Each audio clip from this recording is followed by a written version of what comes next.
이제 마지막 페이지라기보다 마지막으로 뭔가를 얘기해본직한 게 있다면 퀴어겠죠? 페미니즘 하면 이제 퀴어도 당연히 그 안에 있으니까. 네, 그게 이제 아까 했던 5장 성의 끝부분인데요. 뭐 한국에서도 이제 소개가 많이 됐죠. 뭐 모니크 위티그라는 프렌치 페미니스트라든가 아니면 에이디언 리치라는 어떤 영미 쪽 시인이면서 사상가, 운동가, 강제적 이성애와 레즈비언 존재라는 글에 대해서 나오는데 아마도 많은 분들이 작년에 번역서가 많이 나와서 읽으셨겠지만은 좀 새롭다? 재밌다라고 생각하실 만한 부분에 제가 밑줄을 쳐놨는데 122쪽 중반부예요. 그러니까 요 앞부분에서 뭐라고 얘기를 하냐면, 그러니까 여성의 섹슈얼리티는 남자 것이 아니다. 그러니까 맡아둔 게 아니다. 너네 게 아니다. 내가 즐거우려고 섹스하는 거고, 내가 행복하려고 사랑하는 거지. 네가 원하는 걸 주는 게 아니야라고 이제 이성의 여성들이 많은 주장을 한 거죠. 그러니까 교환이나 착취의 대상이 아니다라고. 그러면서 이제 위티그가 그러면은 이런 주장 안에서는 레즈비언은 여성이 아니네? 라고 해버려요. 거기 읽어볼게요. 또 다른 페미니스트는 여성끼리 맺는 성적 관계 또는 성적이지 않더라도 친밀한 관계가 이성애적 계약의 긍정적 대안이 될 수 있다고 제안했다. 81년 프랑스 페미니스트 모니크 비티그는 레즈비언은 여성이 아니다라고 주장했다. 그녀에 따르면 여성이라는 사회적 범주를 규정하는 것은 이성애적 경제 내에서 이루어지는 여성의 남성에 대한 예속이며 레즈비언은 그 지위가 불안정하더라도 이성애적 경제체제의 바깥에 머무는 존재이기 때문이다 라고 봐요. 여러분은 어떻게 생각하시나요? 레즈비언은 여성이 아니다. 이때 여성이라고 하는 거는 남성과의 관계, 이성애적 관계 속에서 그쵸. 구성된 여성, 그렇게 어떤 그런 위치에 있는 여성이 아니라는 거죠. 이성애적 예속 관계 바깥에 있기 이성애적 때문에. 예속 관계 바깥에 있는 여성이기 때문에 이 여성 기존의 어떠한 남성 중심적 사회에서 구성된 여성이라는 개념에 포섭될 수 없는 여성인 거죠. 네, 네. 그렇죠. 그러면 왜 이 말을 했을까요? 여성이 아니다. 그러면 레즈비언은? 레즈비언은 레즈비언이다. 좋은 말이네요. 좋은 말인데, 하여튼 이거에 대해서 조금 하실 분들이 있을 것 같아서 한번 꼽아보고 싶었어요. 여성이 아니면 레즈비언은 무엇인가? 그러니까 레즈비언이긴 한데, 그러니까 이거 참 뭐를 말하기가 어렵네요. 밑에 계속 읽어볼게요. 그러면은. 이 모니크 미티그보다 1년 앞에서 글을 발표했던 리치는 그 이성애를 단지 타고난 경향이 아니라 강제적인 것으로 본 거예요. 그러니까 여성 대부분이 태어나서 사회에 딱 태어나게 되면 따라야만 하는 어떤 강제적인 제도로 본 거죠. 그러니까 그거에 대한 대안적인 걸로 레즈비어니즘을 조금 말하기도 했고요, 리치는. 근데 여기에서 좀 갈릴 수 있는 것 같아요. 그러니까 누군가의 섹슈얼리티가 누군가의 대안이 된다는 게 참 어떻게 보면은 좀 복잡한 문제일 수도 있어서. 그러니까 사실은 이성애자 그런 운동도 있다고 들었어요. 몇 년 전부터 레즈비언이즘을 실천하는 여성들의 모임. 그러니까 이성애자인 거예요. 그들은 남자를 계속 만나다가 일부러 여성과의 관계를 도모하는 거죠. 리츠의 글에 영감을 받아서. 그런 게 되게 레즈비언 학교 이런 것도 있다고 들었고. 그래서 이런 것이 페미니즘 운동 안에 어떤 일환으로 뭐 유의미할 수 있겠지만, 어떻게 보면 레즈비언이라는 정체성이나 그들의 삶이나 욕망을 타자화해버린 건 아닌가? 이성애로부터 도망치거나 피하기 위해서 내가 레즈비언을 실천하겠다, 되겠다, 후천적으로 되어보겠다. 그러니까 좀 글쎄요, 저는 좀 논란이 있을 수 있다고 봅니다. 선생님 어떻게 생각하세요?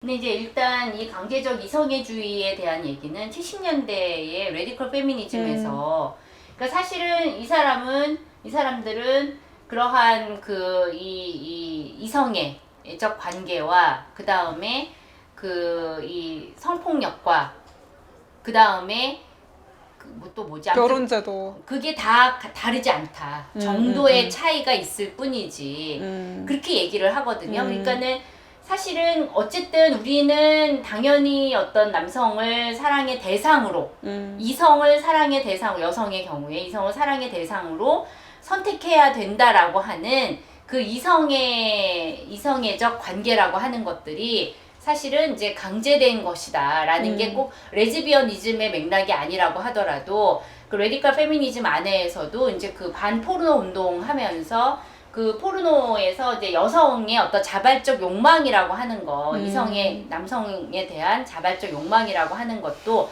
사실은 그게 자발적인지 아닌지 모른다는 거죠. 그렇죠. 너무나 태어나기 전부터 강제된 것이라서. 자연이라는 이름으로. 네, 자연이라는 이름으로. 특히나 이제 주디스 버틀러 같은 경우도 그 프로이트 비판을 하면서 이게 프로이트가 오이디푸스 컴플렉스 얘기하면서 남자 아이가 어렸을 적에 자신의 일차적 사랑, 욕망의 대상으로서 어머니, 그 여자 아이는 아버지. 이거 자체가 이성의 중심적이라는 거예요. 그렇기 때문에 근친상간 금기 전에 맞아. 이성의 아니 동성의 금기가 있었다 이렇게 주장을 하는 거거든요. 동성의 금기가 더 앞선 금기다 이런 식의 그러면서 마치 그 동성의 금기는 없는 것처럼 은폐되어 왔다는 거죠. 근친상간 금기 때문에.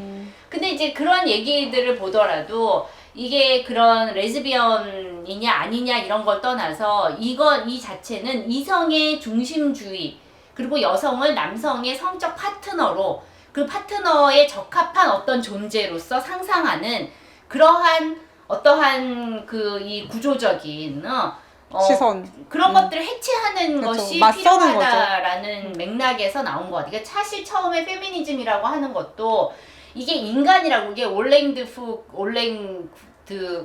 구주 그 사람이 이제 여성 인권 선언 이제 프랑스 혁명에서 인권 선언문을 이제 낭독했는데 거기에 여성이 빠졌다는 거 아니에요. 그러니까 그 예전에는 인간이라고 하는 범주에 여성이 배제되고 거기에 물론 노예도 배제되고 그랬지만 인간이라는 범주 자체가 너무 협소하기 때문에 거기에 이제 여성을 포함시키려는 지난한 노력 그게 이제 여성 권리의 문제로 주로 이제 그 이 운동사에서는 얘기가 되는 거잖아요. 근데 이제 그럴 때는 이 여성이 일종의 어떠한 기존의 남성 중심적으로 구성된 인간 범주를 해체하고 그것을 재구성하기 위한 그러한 저항 운동으로서 여성 운동이 있었다면 그 여성 운동의 전개 과정에서 이러한 것들이 특히나 이제 이성의 중심적 사회가 문제다. 그러니까 여성이 언제나 남성의 성적인 대상으로서 그렇게 상상되고 그 다음에 그 여성에게 요구되고 그런 것들이 강제되고 그러면서 여성의 정체성이 만들어지는 이러한 것들이 이성의 중심적인 것이다. 그런 것에 대한 비판의 맥락에서 이 레즈비언이즘이 등장을 한 거기 때문에 거기에서는 실제 이제 어떤 레즈비언 정체성을 가지고 있는 사람과 어떤 실천 운동으로서의 레즈비언이즘과는 조금 다르지 않나. 다르죠. 많이 다르죠. 그런 다른 것 같고 네. 그랬을 때 기존의 어떤 레즈비언 정체성을 가진 사람이 반드시 또 페미니즘은 아니거든요. 페미니즘이 그렇죠. 아니기 네. 때문에 네. 그거는 또 다른 문제인 것 같아요. 그러니까 이때의 레즈비언이즘이라고 하는 것은 그런 레즈비언 개별 레즈비언과는 조금 다른 맥락에서 이렇게 이제 이성의 자체를 비판하는 게 아니라 이성의 중심적 사회라는 게 여전히 남성을 중심으로 여성을 남성에게 적합한 어떤 파트너, 성적 파트너로 상상하는 방식들 그것을 통해서 만들어진 여성의 이미지, 모습들 이것에 비판하고 다른 여성을 상상하고 싶기 때문에 거기에서부터 나온 거라서 초창기에 인간에 대한 질문을 하면서 여성운동이 이루어졌던 것과는 또 다른 맥락이고 다르죠. 또 이것은 레즈비언 이제 어떤 그 개별 존재들의 어떠한 그 주장하고는 조금 또 다르지 않나 그런 맞아요. 것 같아요.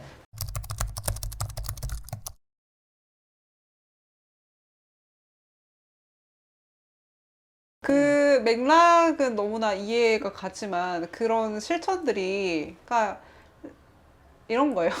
이성애자가 맞는데 어느 날 나타나서 내가 페미니즘의 세례를 받았다.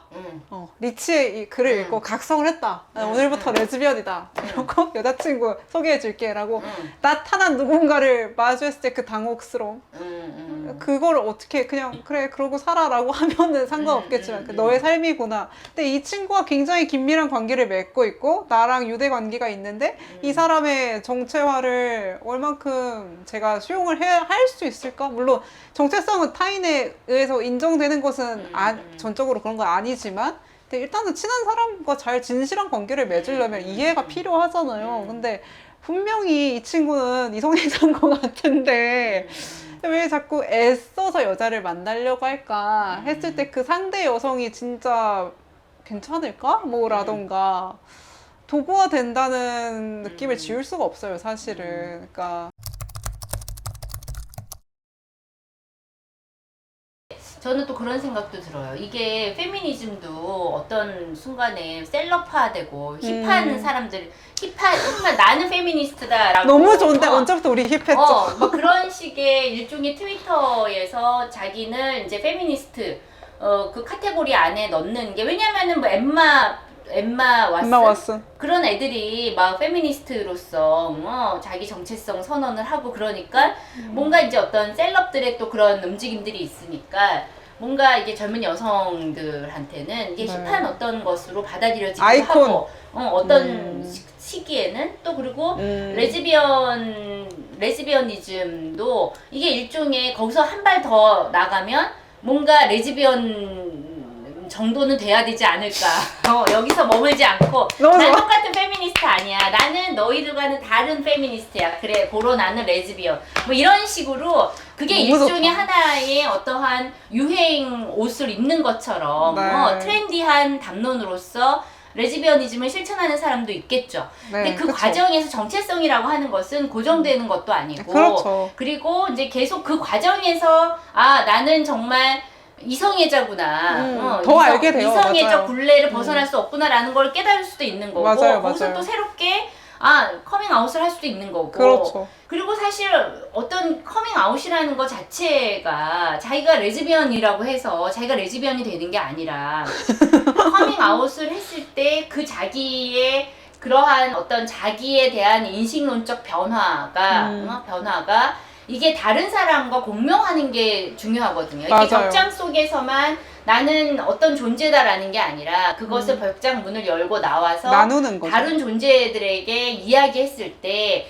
그러한 것들이 공명하면서 일종의 어떤 그냥 나의 정체성을 다른 사람한테 폭로하는 문제가 아니라 그것들이 어떤 자기가 속한 공동체 안에서 받아들여지면서 자기 변화된 정체성들이 그렇게 이렇게 받아들여졌을 때 그게 만들어지는 거잖아요. 그렇기 때문에 이게 본인이 이제 뭐 레즈비언이다, 그렇게 이제 마치 이제 힙한 무슨 어떤 그런 것처럼 그렇게 가져가는 것과 그게 이제 겉보기에는 똑같을지 모르겠지만 또 개인적으로는 다 다르게 경험될 수밖에 없는 거고 그 과정에서 또 이제 그것도 하나의 과도기일 수도 있는 거고 어떤 사람들한테는 자기를 알아가는 혹은 자기가 속한 사회에 대해서 알아가는 그런 공부의 과정이라고 생각하고 어떤 변화의 과정이라고 볼 수도 있을 것 같아요. 그래서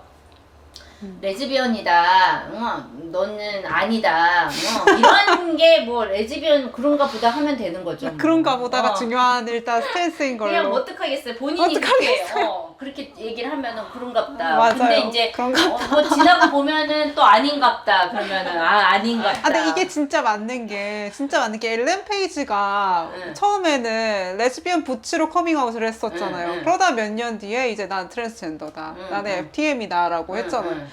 그때 그 사람이 레즈비언 부츠다라고 첫 번째 커밍아웃을 했을 때 그게 거짓된 건 아니었을 거란 말이에요. 그렇다고 우리가 막 네가 아닌데 맞는데 너는 사실 그때 그런 말도 있었어요. 너 FTM 아닐까? 이런 말도 있었어요. 근데 그러다 그런 많은 과도기 속에서 이제 너는 그렇구나 하는 시간들 속에서 엘렌 페이지가 이제 뭐였죠? 이름이 바뀌었는데? 엘리엇 페이지로 이제 바꾸면서 정체화를 새로 했죠. 그런 시간들이 당연히 필요한 것 같아요. 근데 문제는 도구적으로 쓰지 않았죠. 그 사람은 자기의 정체성을 정말 치열하게 고민을 했고 내가 이성애가 싫어서 난 레즈비언이라 하는 거는 조금 달랐던 것 같아요.